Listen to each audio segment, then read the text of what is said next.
You are now listening to the Project Kuwait. Where we stop at nothing to bring you the right facts on health, fitness, and psychology. Featuring some of the world's most experienced professionals.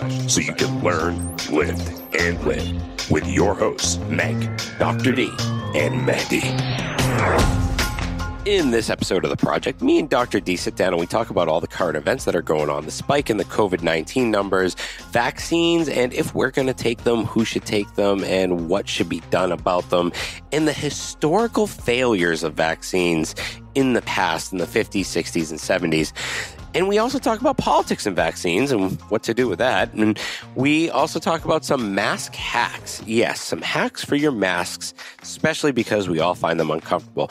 Then we get into the meat of the episode in minute 30, where we start to talk about pain and we start to talk about Googling things and how it could reset our mindset into thinking of the worst rather than thinking of the better. So stick around, enjoy this episode, and please don't forget to leave us a rating and review.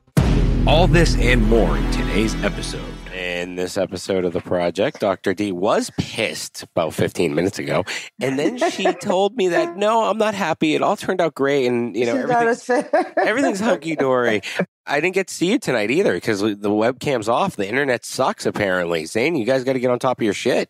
I know. I don't like doing it when I can't see you. Right? Yeah, because, your verbals and gestures make me, want to talk more.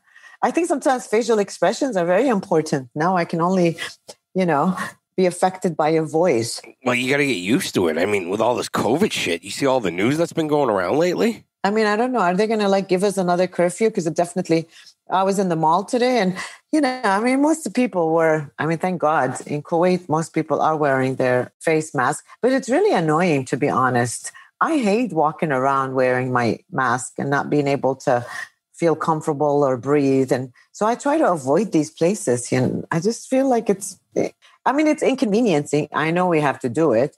And whenever you go to a shop, they're like, you got to put it on. So it's good. But I did see a few people walking around without it, to be honest, which I was surprised. I always see the guys that walk around with, it's underneath their chin. It's like, dude, what are you doing? You're defeating the purpose by walking around with it underneath your chin. Everyone, look, or with their nose sticking out. Yeah, it's like, dude, seriously? What's the point then? Is it so you could get into stores? Look, I agree with you 100%. It is so inconvenient. And my allergies kick up in high gear. I swear to God, people probably think I have corona when I'm walking around the mall because my eyes are just watering the whole time. And I sneeze, and when you sneeze into a face mask, guess what? You're going to have your snot in there. And it's then it's completely uncomfortable.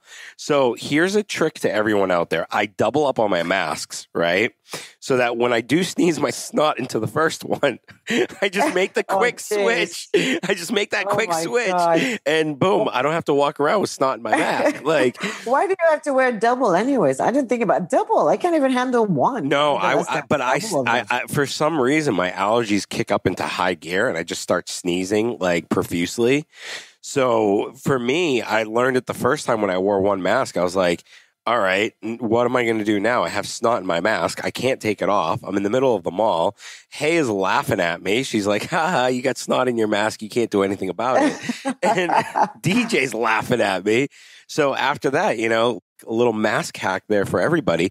Double up on your masks. So if you have allergies like me and you sneeze into it 3 or 4 times, you can switch it up without having to go back to the car, or you can just keep one in your pocket. I tend to keep it.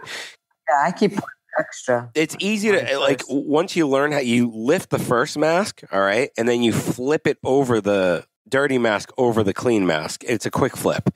And that's if you want to wear 2, I guess. Like I said, it's really annoying, and I try to avoid it to go. I mean, I'd rather go to places where you just wear it for a minute, pick up and whatever. And then it's I always forget I put lipstick, and then I realize, I'm wearing a mask. Why did I need a lipstick? And then you take this mask off, and it's all the lipstick's on there. Sometimes it's smearing on your lips. It looks. It looks awful. Oh, you guys got stuck on your lips. You guys got to take pointers from women with niqab. You guys got to take That's pointers right, from them for now on. Jesus. But honestly, very true. It is scary though. I mean, come on, look at the numbers the last week. 8 MPs. Safat Hashim. Can you imagine? Like, oh my God. I feel bad because you see what's going on Instagram where people are like, oh, good, she deserves it. But no one deserves it. No one deserves to get sick. As bad Actually, as you somebody are. in my office that was seeing me said that. So far has been very, very critical of with a lot of, expats in particular. So this person is like, I didn't even know. I had read that there were 2 that were infected. I didn't know that it was up to 8 and she was one of them. But I mean, I thought that when they were meeting, they're supposed to be wearing their mask. Does that mean like they weren't wearing their mask? Dr. D, you go into a ministry building, okay? All right. Ministry of Interior. My friend went there. He was like, no one's wearing a mask. Everyone that was in there, no one was wearing a mask. I forget where I was the other day, and I was like, you got to be kidding me. No one was wearing a mask. No one was social distancing. You see the pictures of the packing when people are going to get their civil IDs. People are still on top of each other. But these ministries they're packed with people. Shouldn't they not impose? Shouldn't there somebody be outside checking your temperature and saying you have to wear your mask? That's what they do in the malls. You'd think, but I mean, so you think the parliament when they're having their regular meeting, nobody's checking their temperature and I mean, making sure that they wear their mask when they're having a meeting. I was surprised. Like even if someone got infected, because I know that it's election time and I'm sure they're having meetings and whatever, but I was really surprised. I was like, I thought they would be more careful because, you didn't wait, hold on. You didn't see the election celebrations? It's a joke. These guys that are running, look, I'm Kuwaiti. I can get away with saying most of this crap. These guys, they did tribal elections, okay? Because the tribe or, the families get to vote in for whoever's going to run in parliament. So these geniuses, all right, these absolute smart geniuses that we're going to elect into our parliament, we're having these big, huge election parties. No one is wearing a mask. They're breaking every law in the book. One of the guys in Selwa, literally, there were these cars that were spinning their tires in the middle of the street. And all I'm saying in my head is, you're really going to elect someone that supports breaking the law? How are people like that supposed to implement the law if they're breaking the law? Okay, I'm on the other side. I mean, think about it. Like, it's the same thing with, the president of the United States. Okay, he wants to have a rally. Okay, fine. Right, that's a bad comparison. Trump's a boom. I mean, but the thing is that why is the media, I mean, not that I support him at all and support any of his theories, but the idea is that, okay, he decided to have a rally. I got it. He wants to be able, and we've known from the beginning, he doesn't wear a mask. He wore a mask for like 2 days and then I don't know what happened. Okay, fine. Everyone's telling him you have to wear. I mean, he's a germophobic anyway. So, but what I don't understand is that why is the media critical of him? I understand he's the leader. He's supposed to be showing good example. Why are people going to his rally? If you're going to sit there, I mean, I'm more opposed, like even to what you're saying. Why are these people going to a rally of someone that's running for an office if they're not the one wearing the mask? They should be wearing a mask. If I'm going to go, I'm going to make sure I wear a mask regardless if he wears one or not. Don't you think? Yeah. I mean, so people should be responsible themselves. I shouldn't be waiting for this leader. Yes, should I elect him in the office? Now, that's a different story. But would I not go to a place where it's crowded and not wear my mask? Why would I not do that? Seriously, why would I? No, it's like the rallies, Trump has been having. Okay, fine. They're not imposing it. I understand. It is ridiculous and silly and unprofessional and whatever you want to call it. But should not these people that support him should just for their own good, nothing to do with Trump. If you're really worried about your health, why are you not putting the mask on? I mean, rallies with Trump, they're all, if you look at it, there are a lot of older people in there. So those are the people I'm really surprised that they're not wearing their mask. They should attend, but wear your mask regardless if they enforce it. But it's when I said hi to one of my friends, I met up with someone not too long ago. I hope you didn't say hi. No, I was wearing my mask and, I went to give the elbow bump.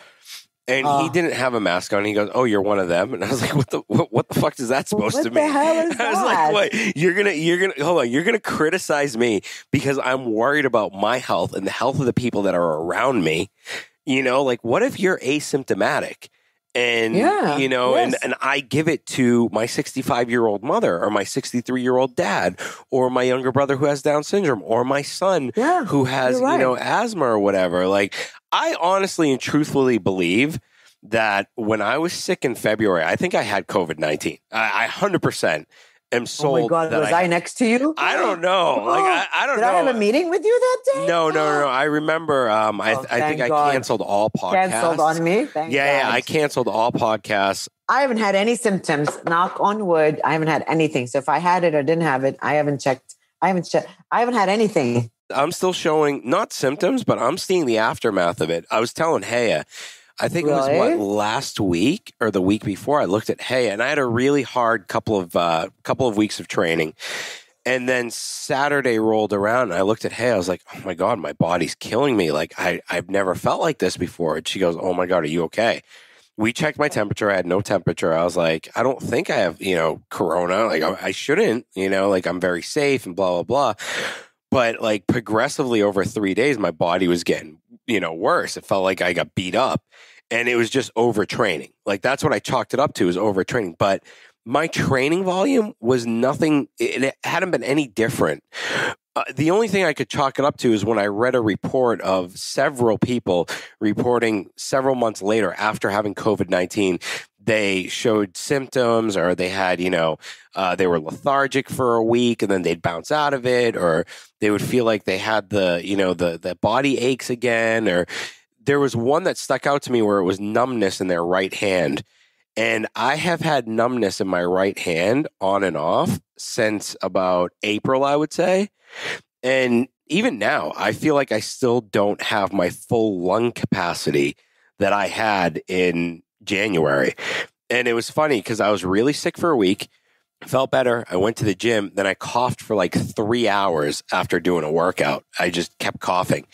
And, I kind of had a little bit of a cough for that whole week. And I seriously think I had corona. DJ was wicked sick. We think it spread through the house. So, I mean, that shit's no joke. I never get sick. Obviously, I mean, the thing is what you're describing it. I mean, but can you imagine you're young? It's like, so I could see why these, individuals with that have compromised health. Oh, it would kill them. People that are like weak already with their immune system. It definitely will kill them, because what you're saying is that look how long it's taking you, and still you feel the aftermath of it. So it means that it really impacts a lot of people. But so that's why I don't understand. I mean, even like with these MPs, like, okay, how could they've gotten it? I mean, obviously they got it at a place that they were, but they contaminated each other.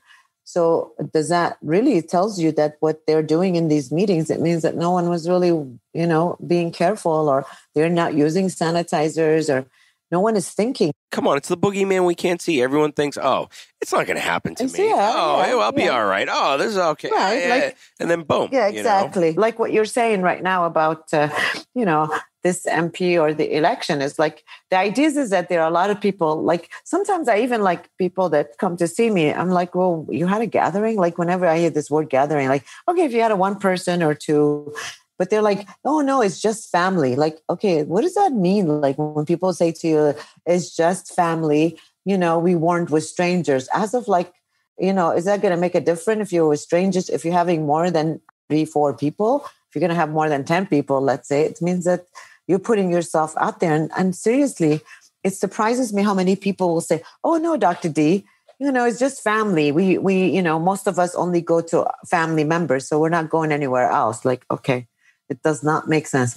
But seriously, right now, take a drive on Gulf and you'll see so many people outside, so many people by the beach, or those restaurants around the beach where they're not in the restaurant. Now, in the restaurant, I've gone a couple of times and it's really safe because they do have this, table yes, table no kind of, environment. But if you just walk around, you're like, okay, as if like we have a joke now in my house. Like whenever we go and there's a crowded place, we say, oh, there's no COVID in this area. It's becoming a joke that, in this part of town, there's no coronavirus, but this other part of town. And so it's like, it really surprises me how people I understand, like today at the mall, I was sometimes even forgetting it because it's like, you want to have a normal life. You're dying to have a normal life. And I think by walking around, if it wasn't because a lot of people wearing masks, I could see that I could forget. Actually, I went to one of the stores and I had got to lift up and she's like, oh, put your mask. I totally forgotten that. But I was just by myself in one corner. And I'm like, oh, okay. But I could see like a lot of people when they're in the stores, they were like women looking for clothes and stuff, and they didn't have their mask on. Yeah. And maybe because a lot of times people are thinking, like I know our nanny, like, today I'm like, can you please sit down in Starbucks? Because last time we went, she like starts hyperventilate, and you can see that her mood changes and her color of her skin changes because she actually is claiming she can't breathe. And I'm like, no, there's no research that says you can't breathe through the mask. I mean, imagine all these doctors that wear it in surgery. Yeah. Obviously, you can breathe in it. You're assuming you can't breathe, and why, you're properly breathing because it's something close to your mouth. But do you think it's kind of like a little bit of claustrophobia for some people? It could be, yes, of course. They're already claustrophobic, and then just having that little mask on. I know I freak the hell out. Like at first, I'm good when we go out. But 30, 40 minutes into being outside, I start to freak and my anxiety goes up. And it's because of the numbers. Like when you look at the numbers, our numbers haven't gone down. Our numbers for in terms of ratios. Do you think they're going to put curfew, or I think after this thing that happened with the MPs, they're not going to look? There are countries that are going back into curfew. There are a lot. There are some countries that are going back into it, and they're saying because this is the second wave. Apparently, it's going to be a lot worse. It's because I heard it's twin. It's called a twin pandemic because now it's flu season with the coronavirus. So we're having the twin, and then that's the problem is like people it's going to affect us even double. And I was just reading yesterday that, probably until January, February of next year, we're not going to see any decrease in numbers. Look at India. It's like the second highest numbers after the US. Yeah. Brazil is number 3rd. I mean, obviously, and I think in India there still might be curfew. I'm not sure, but Europe's picking back up. They've had the highest number since March over the last couple of weeks, and then, but on the flip side, Australia reported record low numbers of flu, and they think that it has a correlation to people taking precautions over COVID-19. So they're thinking their flu season is going to be a lot less, which I can see that. I can see that correlation. It kind of makes sense, or now they're going to start mistaking the flu for COVID-19. I don't know. It's a shit show all over the world, and I mean, and I think we're going to have to be careful anyways, but with the flu season, question is, you going to take the vaccine? Then maybe there's a flu. Yeah, you could take a vaccination, and maybe that will protect you. No, are you going to take the Are you going to take the COVID? No, I never. No, I will never. I won't take it now. I just think of what Ali Sharada said. I just think of what Ali Sharada said. And for our listeners, that episode was like, I don't know, like 15 episodes ago. Biology professor, and he said the real thing we need to fear is the vaccine because we have no idea. Which he's right, because right now, I mean, do you see how the Trump administration is like pushing this thing so quickly because it's politically driven? I don't want to take a vaccination that is politically driven because it means that they have to do it very fast, which means that, there might be human error. And the idea of trying to get a vaccination that quick because you want it before the election or because you want it before the end of this year, to me, I'm going to let them try it. Let all the politicians try it. Let's see what happens with them before I don't even take the flu shot because I took it once in my life and it gave me the most severe symptoms. I was sick that year more than anything. And I don't take vaccination. Not that I don't believe in vaccination. Definitely I do. But to give impacted by the idea that it's going to be fast. Actually, I have a friend in Russia and she said that the vaccination is not really helping them, that they've opened up all the schools and they might close them down. So it's not like, if you want to be in a hurry to be the first country that develops it and you haven't done the right check and to be able to make sure that it's the right vaccination. And it's happened twice. And I think a lot of people are going to be scared to take it. No, that's the thing. But historically, it's happened twice where they developed a vaccine. It went out onto the market. It happened in the 1950s or the 1960s. I think it was the 1950s. It was a vaccine that was developed. And then out of like the 40,000 people they'd injected, they'd rolled it out and everything. It was in the 1960s, and I think it was for the swine flu at that time. So I was going to say swine flu. Yeah, because they thought it was going to be the next big pandemic, and they rolled it out, and then it was causing this disease where it happened 1 in every 1 million, and I think it affected 20,000 people that were involved in the vaccinations. They stopped all the vaccinations, and they recalled everything. And it's like, all right, so, okay, 20,000 out of like a couple million, but that's still a big number. That's still running the risk. Then it happened with smallpox in kids in the 1950s when they tried to rush that vaccine. They injected a bunch of kids, and then they found out that it actually gave, I think it was 2,000 out of the 20,000 kids smallpox. And I think 200 or 300 of them, were paralyzed, and like 100 died. It was crazy numbers. So then they had to recall it again.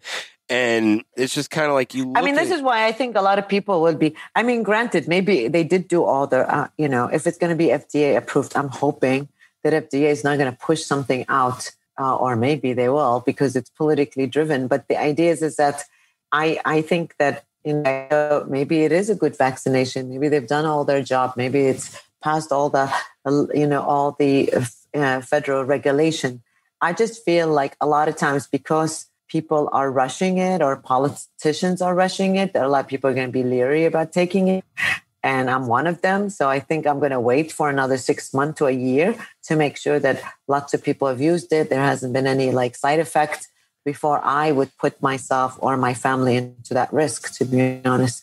And like I said, maybe it is the right vaccination, and maybe it has everything, and maybe FDA didn't compromise their ethics and put it out there in the market. But you never know. The way politics has been driving a lot of things recently, I really worry. And I think it's been one of my anxieties lately. Talking about my anxieties, maybe because I'm reading a lot more of the news and because election is coming, but it's just so surprising for me of how many things are really politically driven. Whose side are you on?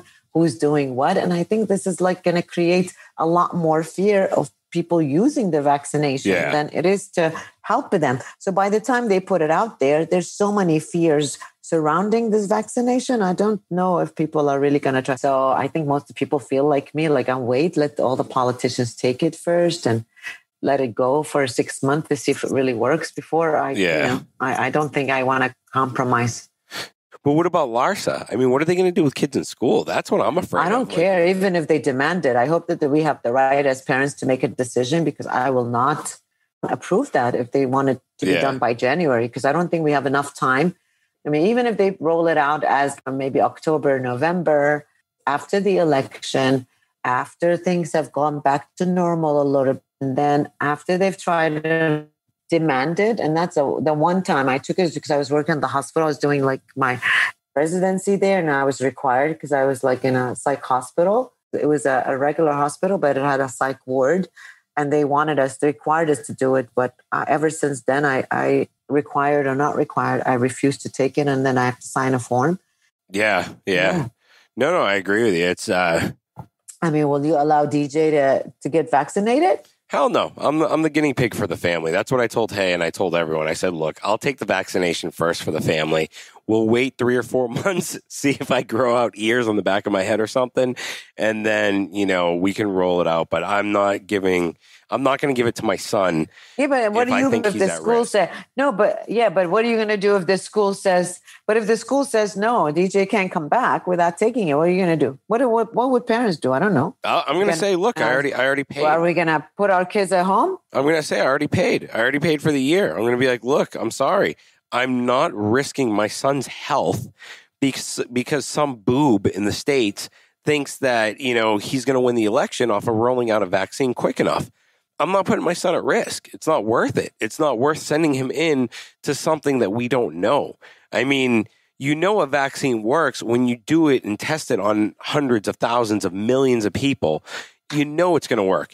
When you have these people that are anti-vaccine and they're like, oh, see, polio's breaking out again. It's like, yeah, you idiots, because people aren't taking the vaccines like they used to 5 years ago because they have the whole anti-vaccine thing going on.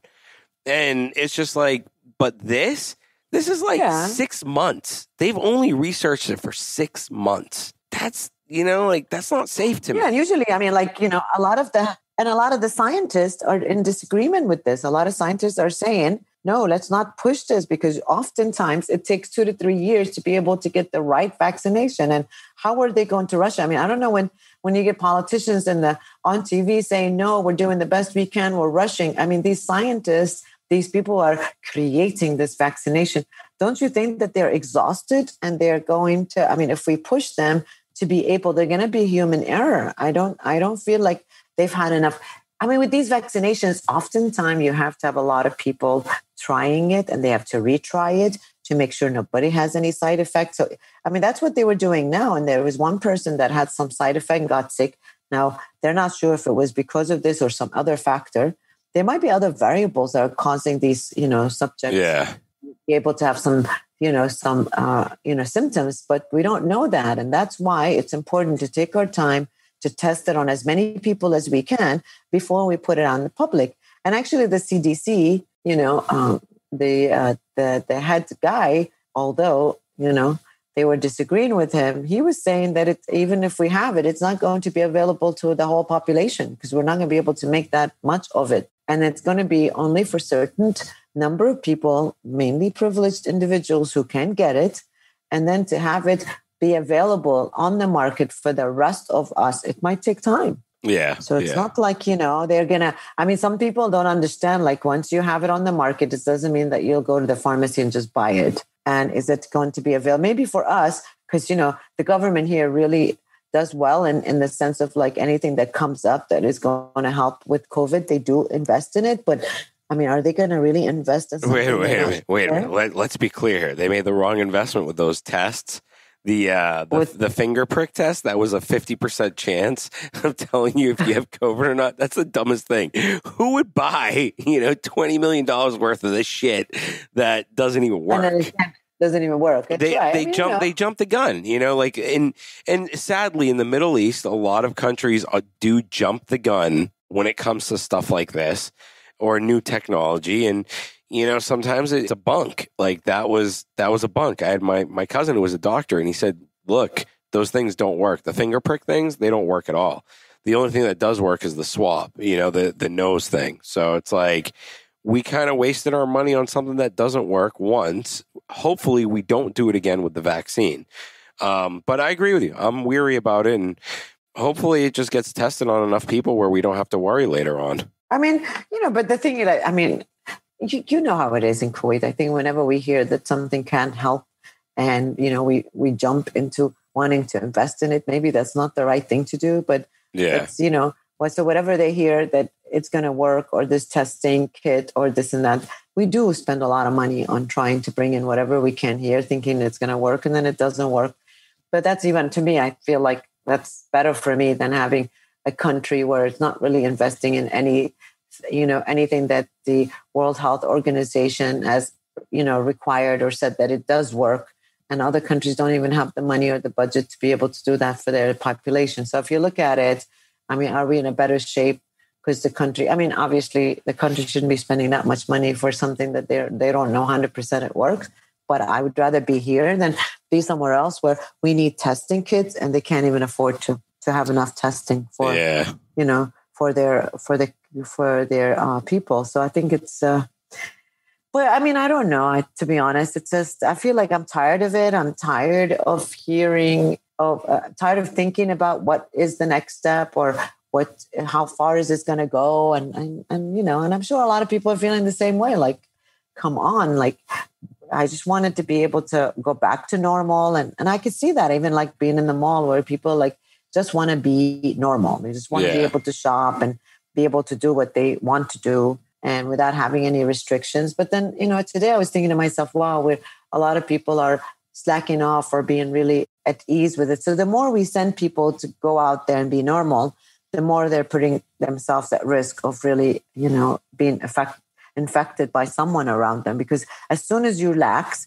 because it's like when we had curfew or when we had a lot of quarantine, it was so serious that you realize. But now it's like when we don't have any of these rules or measures, I think people forget that we still have coronavirus, and they're forgetting our numbers are high and they want to go out there and feel normal. But at the same time, we're putting ourselves at risk. We're forgetting that there is still a pandemic. It didn't play when you're doing online classes.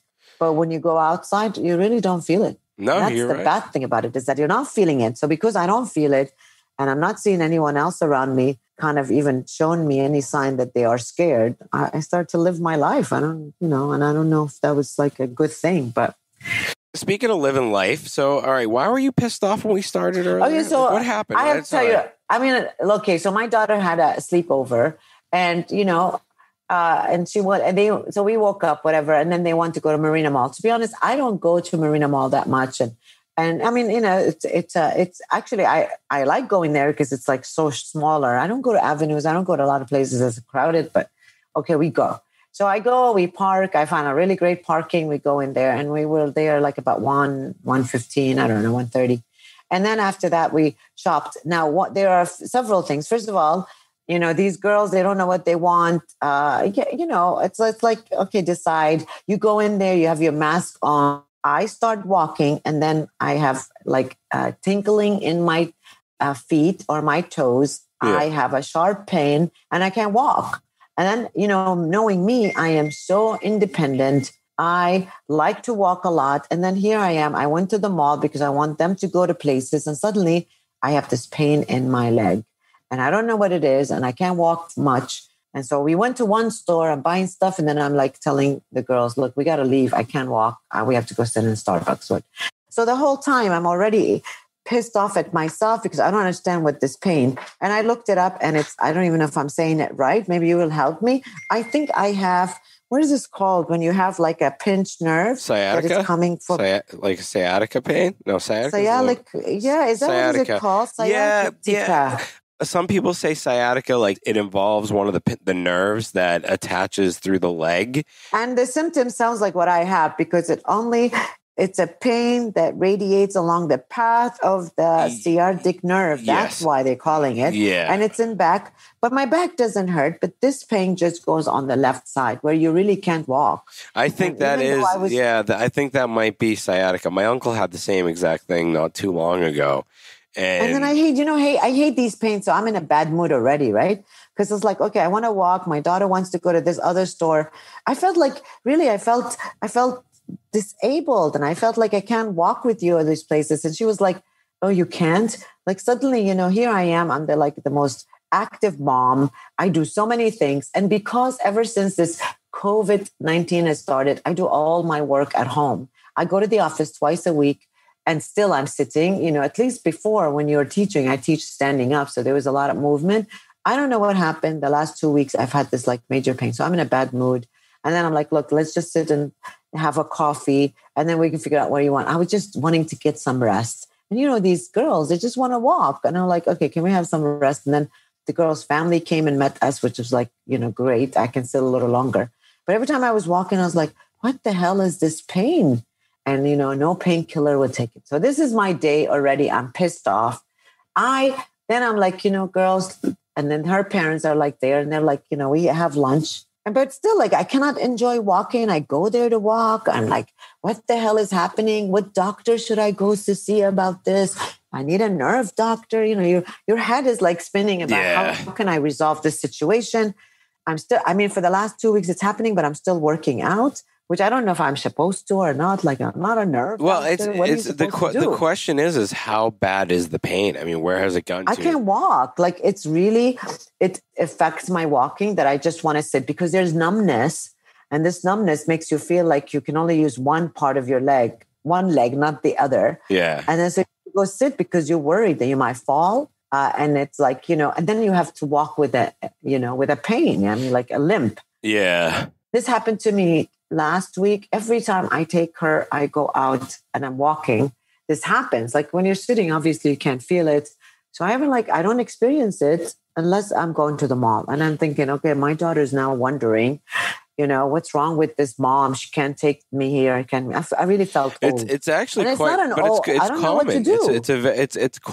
It's quite common. It affects a lot of people at different ages. You can be in your, late 20s, early mid 30s to 40s, 50s, it can hit you at any time. So what can I do now? I mean, about this, I'm thinking, okay, I know some chiropractor, and then I have another friend who's like, call me later, which I couldn't call him, so he can tell me what to do with it. I mean, it's nice to be a doctor because doctors and they can like all help you, but I don't really know what you're supposed to do. I'm reading and they're like, do this, do that. But I'm like, okay, exercise, I already do stance. Okay. Yeah, but it depends what exercise. You want to do things that alleviate the surrounding muscles that are inflamed, that are pinching the nerve.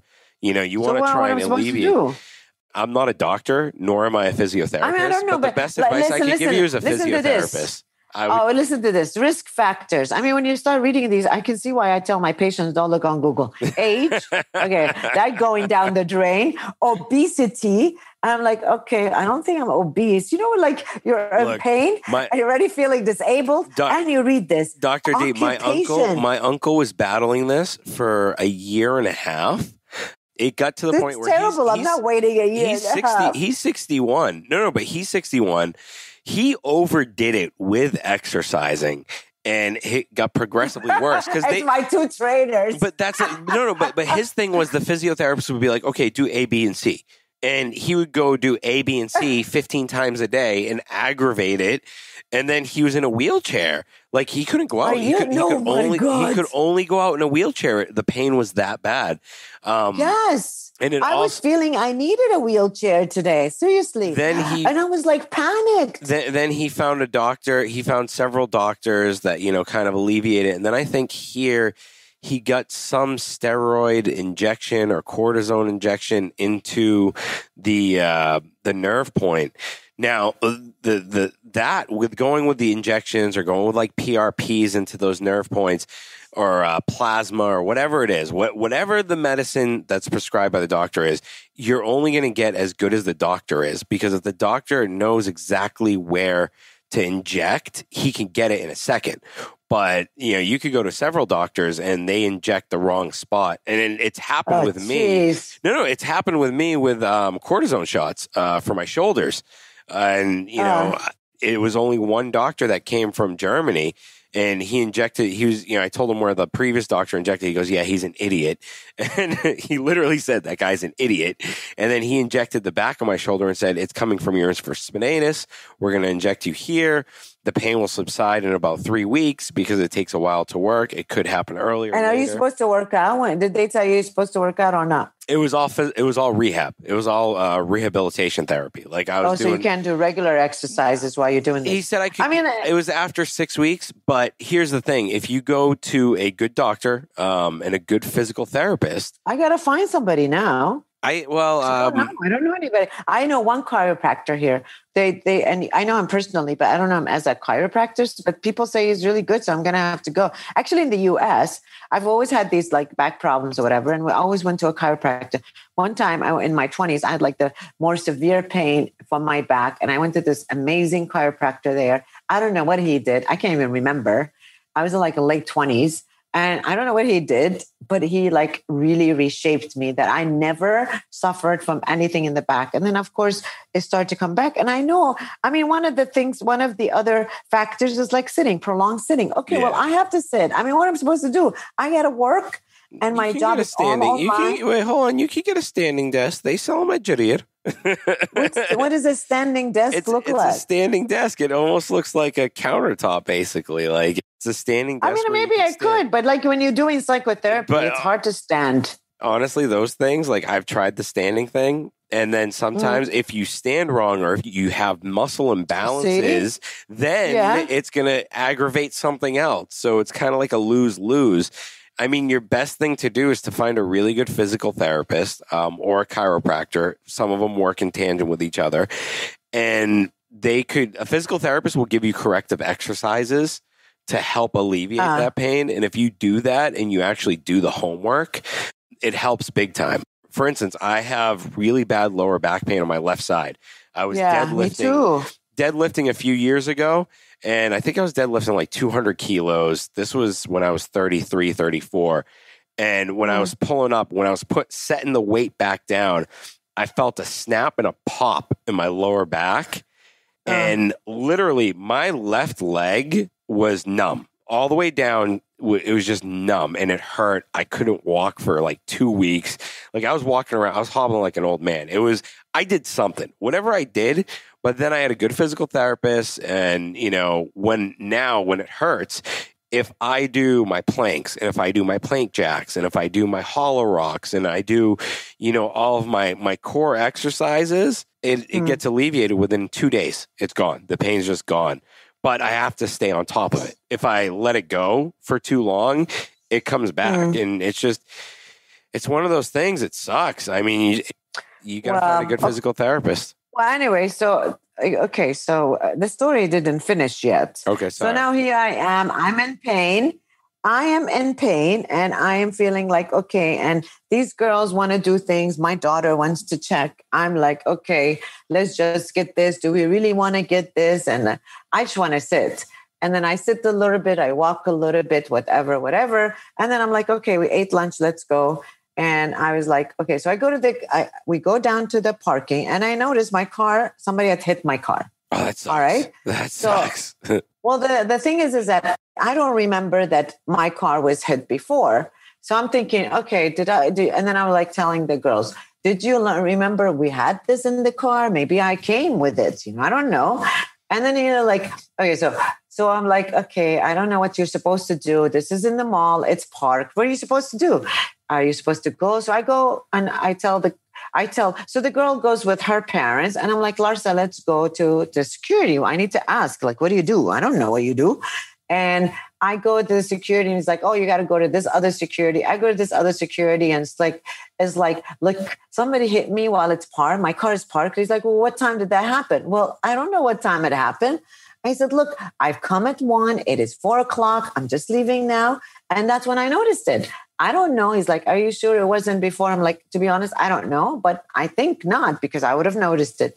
And then the guy is like, okay, so sit here, wait till this other manager of the security comes, whatever.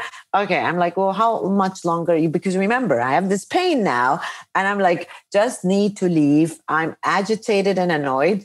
And he's like, I'm like, well, when is this guy coming? And what exactly is he going to do?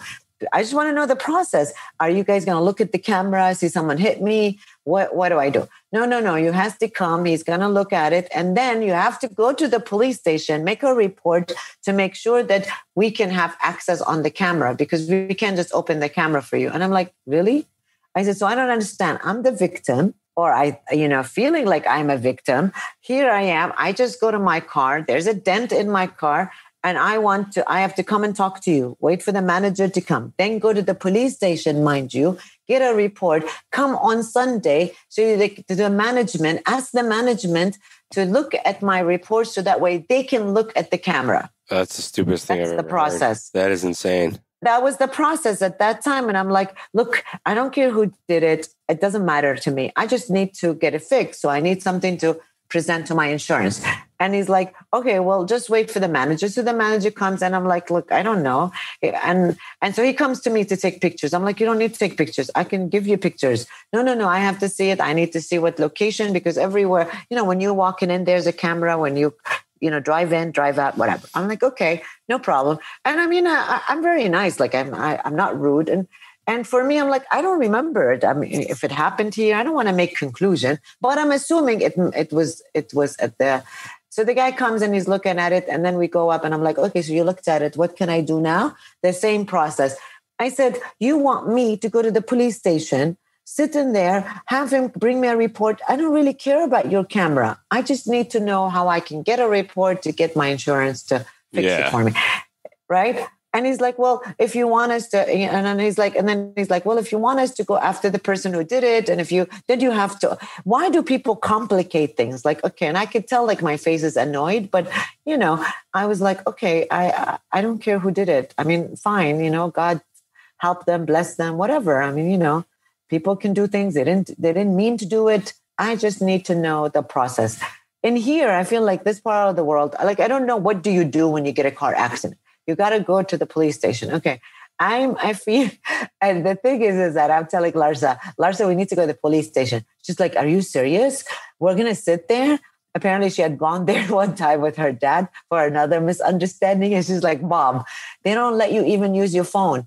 And you and I, we're going to sit there. And by the time somebody gives a report, so she's like complicating the situation in the car.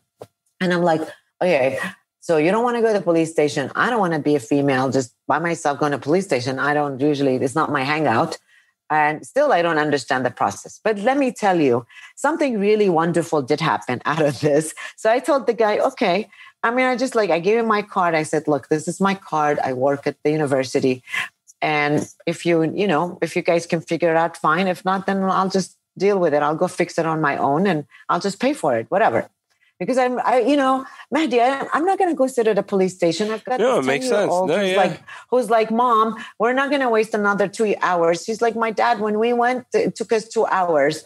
And, and she's like, please, Mom. And I'm like, okay. So I call my friend. I'm like, look, what do? I send him a picture. He's like, Juliet, we'll just fix it for you.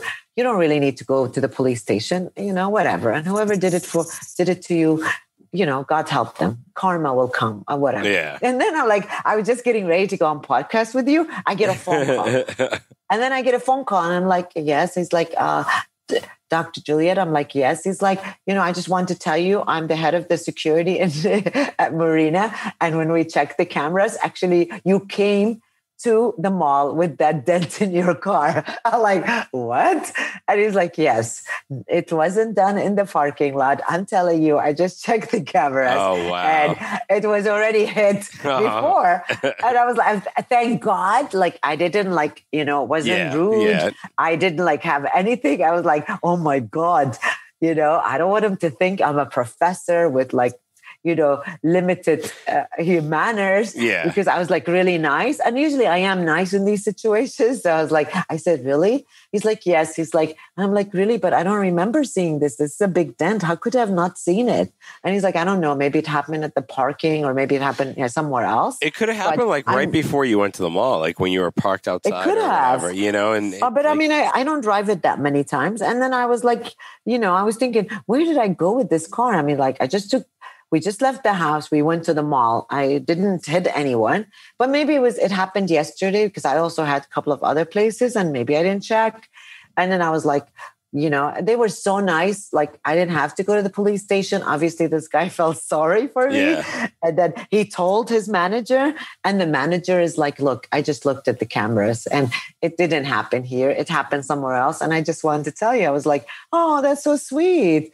There are really nice people out there. That's kind of cool. That's good. I'm like, wow, I didn't even bring you there. I didn't even go to the police station because I just thought to myself, look, it's not worth the effort. And, my time, I have a lot of things to do. This is not that important and I can just take care of it. And the guy's like, well, I just wanted to tell you that we've checked for you. You don't have to bring any report. And it didn't happen on our ground. I was like, ooh, okay. So I didn't know what I was supposed to say to the guy. I was like, okay, thank you. I'll take it off you. I don't know what to say. Yeah. And he's like, it's fine. It's fine. Thank you for taking it. So there, so in a bad mood day where I felt like this nerve was killing me, these girls were demanding. See, and I want to. It turned out to be a good day. That's good, and that's amazing. I want to rewind back to this. No. I want to rewind back to what you're talking about when you realize that you have a pain and you can't figure it out because it happens to everybody out there. I think it happens to every single person where we'll wake up one day and our arm hurts or something hurts. Talk about Dr. D, talk about the psyche of what goes on with the human mind when it turns into we don't know what the problem is. And then we get, that anxiety. Oh my God. I was different things. Cause you're a psychologist and it happened to you.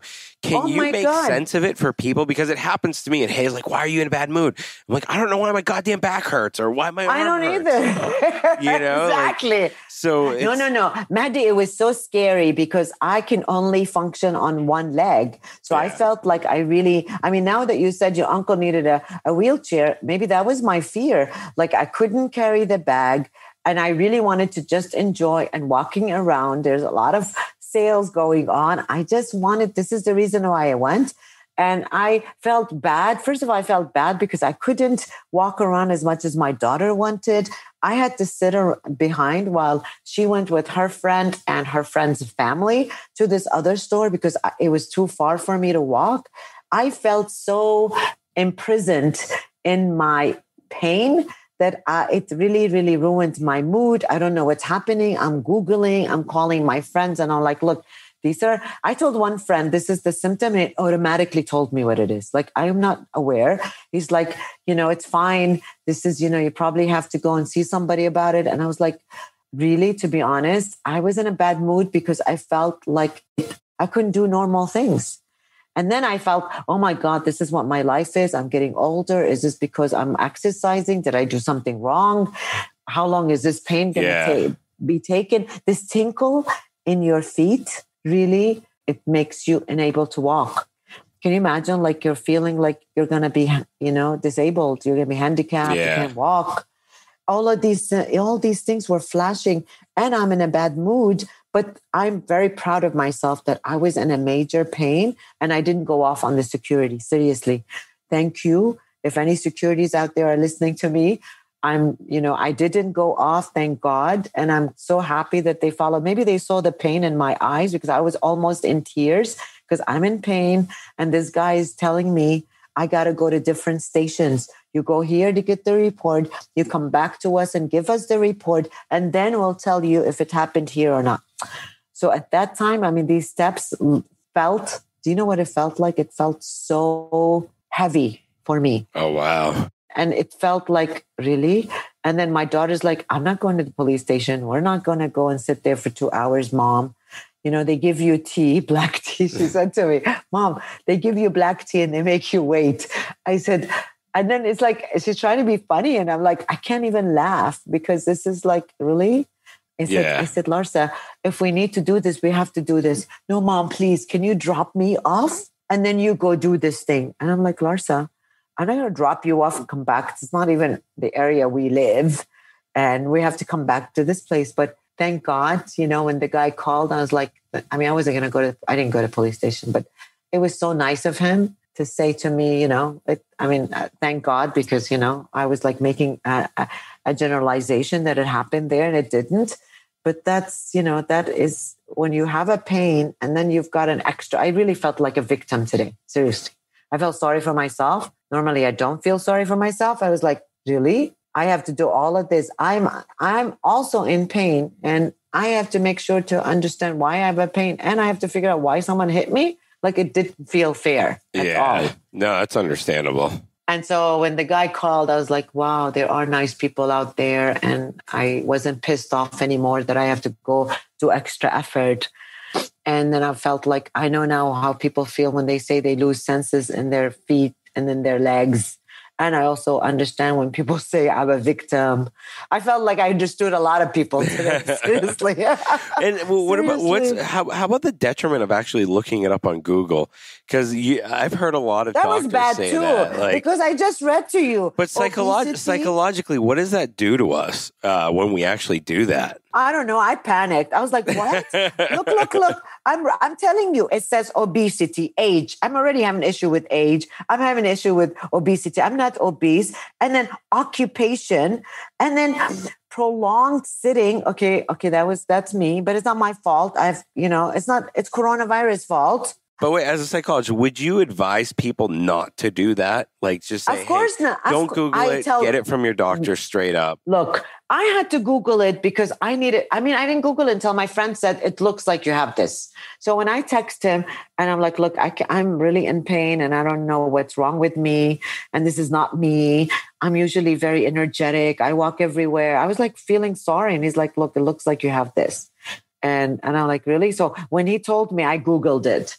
But I tell all my clients, please do not Google because they annoy me. They'll Google and then they'll send me messages and say, look, I'm not going to take the medication because it says that I'm going to, do you have this? Or I'm not going to, they start repeating all these symptoms that pharmaceutical company, out of 0.001%, they have to put these symptoms in there as a side effect. But physically, we can create pain with our mind, right? Of course. There is the self-fulfilling prophecy of if you believe that you have it, then eventually you'll get it, or you'll take the steps in order to suffer from whatever you're thinking of it is. Like, right? It's possible though, and And it's I mean, I was like, I'm going to tell. I was like thinking, and then I was like writing to my friend, you know what? I have this scatia, what's it called? sciatica. I don't even know how to say it. I love it. I love it. Sciatica, I don't even know how to say it. I'm telling my friends, one of my friends is like, you want to go out for coffee? No, I have this. I have sciatica. Oh my God. I'm like, what the hell? It's funny. I was living the moment. And then this guy's like, I'm like, please, I don't want to go to a police station. Is there anything else I can do? And he's like, no, but maybe because I said please and I was almost in tears that this guy felt sorry for me. I have no idea. He probably did. You did a good job, Dr. D. You did a good job. But this pain is scary, Mahdi. It is. No, I believe it. I know. It really makes you scared. I've seen it with like 3 different people. But honestly, I truly, truly, truly believe too that we can fix ourselves with our mind and our body. Like if we actually put in the effort to find a good physical therapist, do all the homework and everything, it will get better. And if you're positive about it, I think that's a big chunk of it right there. Unless you're negative about it and you're freaking out and, I have sciatica. I don't know. See, that's another thing. See, this is why I tell my patients, do not Google your symptoms, because what they do is they'll come to me and say, look, I Googled my symptoms and it looks like I have depression. Oh, okay. Or I think I have, no, I love the way that they come in to tell me that their spouses or their moms and dads like have a personality disorder. I've Googled it and I think my dad is a narcissist. Like, seriously? Like, okay, so when people come there so now I'm doing the same thing. Like I just Googled it and I told you I have this thing. I don't even know if I have it. Yeah. I just feel like it sounds like I have it because it's one side, it's a nerve. If there's tinkling in my feet, it does sound like it, but it could be something else. I'll give you a good. No, I'm living the drama. I will give you a good list of physical therapists. Yes, I'll give you some good physical therapists. Yes, I need to go Monday. I have to go and see someone. I won't name them on the show, but I'll definitely give you a good place to go to. So, do you have to go to physio? But what's the difference between physiotherapist and a chiropractor? Chiropractors more or less make readjustments into your body. They'll readjust, So do I need to readjust something in my hip area? Let's see what they're saying. It's a nerve pinched in my hip area. Honestly, right? I don't know if you would need a chiropractor. There's there's osteopaths. There's so. How do I know which one I need? I'll tell you where to go. Like I definitely know the place to go to, and they will. Okay. They can give you an assessment from top to bottom.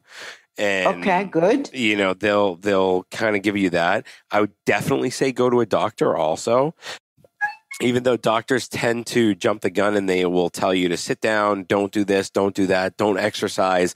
When in reality, sometimes if you do that, it will hurt you more than help you. So be wary of that. So do I need to stop exercising right now until I see someone? Maybe you should send them to me and I'll go tomorrow. I'll tell you who it is after the show.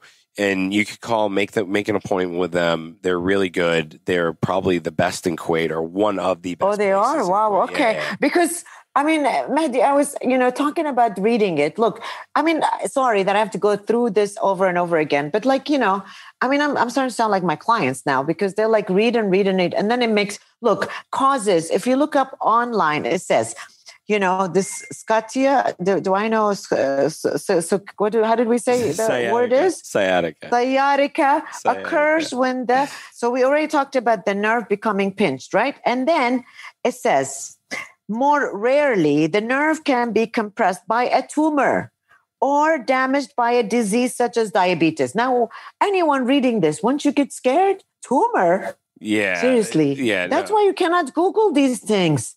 Like it's really, it says rare, but I could see where my clients do. What they do is they'll pick on the small line. And then that's why we have an irrational belief. Now I have an irrational belief that maybe I have tumor and that's why it's pinched and that's why I'm going to die. And now I have to say goodbye to everyone. Look, Dr. D, you're not going to die. All right. There are a lot of people that have it. There are a lot of people that get over it. Some cases are worse. Again. Look, it's just like someone that I know very well. I talk to them all the time. And last week they go, I don't know what's wrong with me. I think I suffer from depression. And I was like, what do you mean? He was like, well, this, and that. It's happened I was like, how long has it been for? Oh, it's been a week.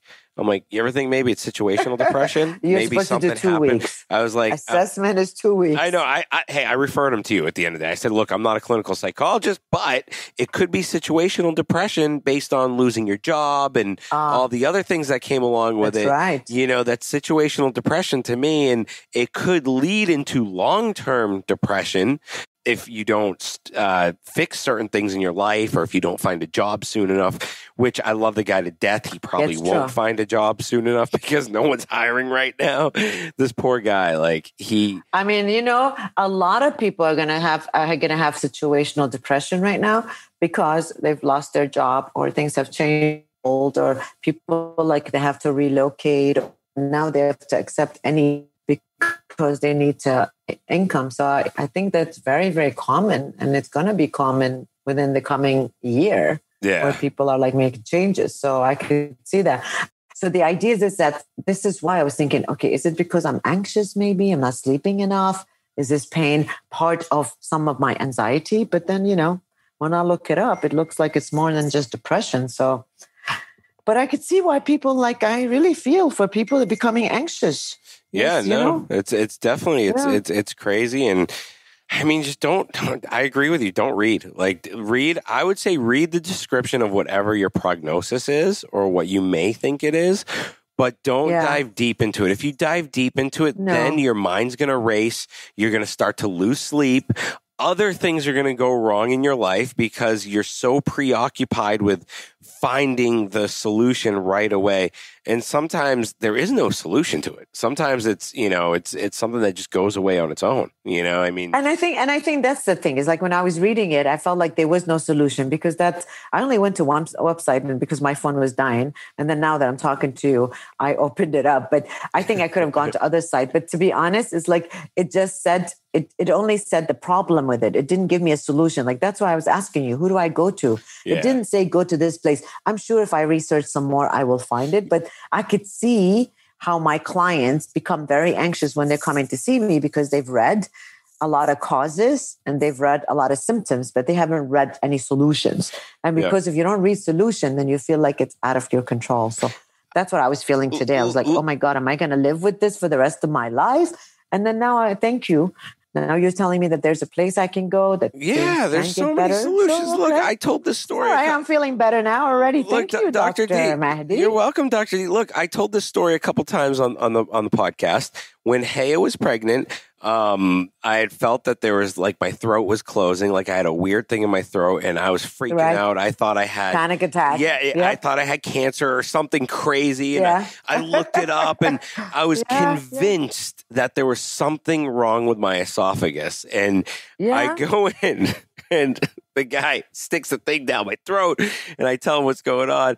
And then he was like, is there anything going on at home? I was like, yeah, my wife's pregnant. So, you know, I'm bringing a kid into the world. I don't want to die early. And he goes, all right, here, this prescription, this will help. And, you know, when I went home, hey, I Googled the prescription. It was an antidepressant, or not an antidepressant, anti-anxiety. And she just started dying in laughter. And and maybe, excitement. She's pregnant. You guys were, Oh, yeah. excited. I was freaking out. I mean, these things can happen. I was freaking out. I had the dad freakouts. You know, it was anxiety. It was 100% anxiety. And even now, if I get to a very anxious state and I'm really worried about multiple things, I get anxious. My throat feels like it's closing. I'll have heart palpitations. And luckily for me, I've talked to enough psychologists, psychiatrists, where I know what it is, so I know how to kind of calm myself down afterwards. But for a lot of people out there like you, and you're a psychologist, it hits us. Even if you're a trained professional, it's going to hit you because it's happening to you. And it's true. But and sometimes I feel I told you that I had a panic attack when my brother died. Yeah. In 2000. So it was my first time ever having a panic attack. And then I realized that, so when people talk about panic attack, I really know what that means. I mean, obviously a lot of times I don't say in the session because it's their time, not mine. And I don't want them to, when you say that in a session, clients feel, because they're so vulnerable, sometimes it could help them, but sometimes they feel responsible for you. But to be honest, I've had panic attack and I know what it feels like. And I know how it feels like you're you're losing it, because I was so anxious and things were happening so fast, and he was so young and the only son in the family and whatever. So I feel like it's sometimes I feel like I have an advantage because I know what it feels like, because when people say I've had a panic attack, or as soon as they start describing it, I know what it means. Yeah. And I had a couple of times that year because of all the things that were happening with my, Dinka drama. And, my family are very dramatic. So because of all that drama, and then I understood it, but I had just finished my PhD and my PsyD and, in psychology. So I kind of knew it, but still, like, I didn't really understand. It was happening because it was happening to you. It's different when it happens to you. It's completely different. Exactly. And you would think that, like, I'm a psychologist. I know how to do CBT, and it did help me, obviously. And I know how to monitor it now. But I also feel like recently I've become more anxious. Now, I haven't had any panic attack, but I know my anxiety. So obviously that's when I start developing anxiety. Yeah. And now I know what it feels like to be anxious. Well, and I'm worried all the time. And so when you get a pain and you're in the mall and then they tell you go to the police station, obviously my anxiety is going to increase. And thank you so much for the guy that called me. I can't even remember his name now because I was so anxious. Yeah. But thank you for subsiding my anxiety. At least now I know it's not the mall. At least I know that I've done it somewhere. I don't know where. And it's not a big deal. I'll fix it. But sometimes, like, you just gotta look. Fixing your car is the easy part. I want to tell you. I want to give you one more story. Fix my leg. I want to fix my leg. Let me give you one more story that will reassure you that everything will be okay. And this happened to me very recently. Now, I've torn both labrums in both of my shoulders, so I know what it feels like, and I know what it feels like not to be. I swear to God, there was a night when I first tore my left labrum. I woke up crying in pain. And me being as stupid as I am, I'm like, all right, maybe if I move it, it will feel better. And I tried pulling it up and it was so bad. The pain was horrible. So, like, I know what it feels like. And then I think it was a month ago or 2 months ago, middle of the whole current lockdown, all that crazy shit. I was asleep one night and I woke up and it was my right arm, and my right arm is my dominant arm. I do everything with my right arm. It felt numb. It felt really tight. It hurt. It was so stiff to move. This was 3:00 in the morning. And all I'm saying is, shit, I tore my labrum again, or I've done something to my arm again. And I'm freaking out. I'm up till 5:00. I wake up the next day. It still hurts. It's still really stiff. So I call up my physical therapist that was here, who left. And she said, look, do some of the exercises that we did for a couple weeks, see how it feels. Now, me being me, I continued to train also. So, which, for me, I wanted to go on as normal, but I knew the steps that I had to take. And it might have been a pinched nerve. It could have been an inflamed muscle that was just, I overused it and I didn't strengthen it. Like, you can overuse a muscle and still have that muscle be weak. And I didn't understand that until I talked to her. And when I started doing the physical therapy and I was doing windmills again, I was doing single arm kettlebell presses, I was doing tricep extensions, all these little things that I used to do, WXTYs with bands, everything. The whole kitchen sink, I threw it in there. Within 2 weeks, it was gone. Within 2 weeks, it was gone. Whatever I did, fixed the problem, got the muscles around it working properly again so that I wasn't overusing whatever that small muscle was it was really bad. And she thinks it was an inflamed bicep tendon. And I was overusing that, the bicep. So it inflamed and it was getting pinched between the glenoid and, the shoulder blade. So she was having me, basically I was just strengthening everything around it again and getting my scapula retraction a lot better. For, people that work out don't know what that means. And it felt great, until now. Whenever it starts to act up again, I know exactly what to do to just get it back to where it was so I don't have to feel that pain anymore. And with every single, issue or every problem out there, there's always a solution on the other side of the fence. It's just you have to do the homework and you have to you have to be diligent about it too. So you'll be all right, Dr. D. I'm confident you'll be fine. But I'm sure I will, and I know how I am. Is like, if not, I'll wheel you around. I'll wheel you around in a wheelchair. It's all right. It's all good. Thanks for listening to this episode. If you enjoyed it, please head over to iTunes to subscribe, rate, and leave a review. You can also find us on Instagram at The Project Kuwait. Thank you, and join us next time.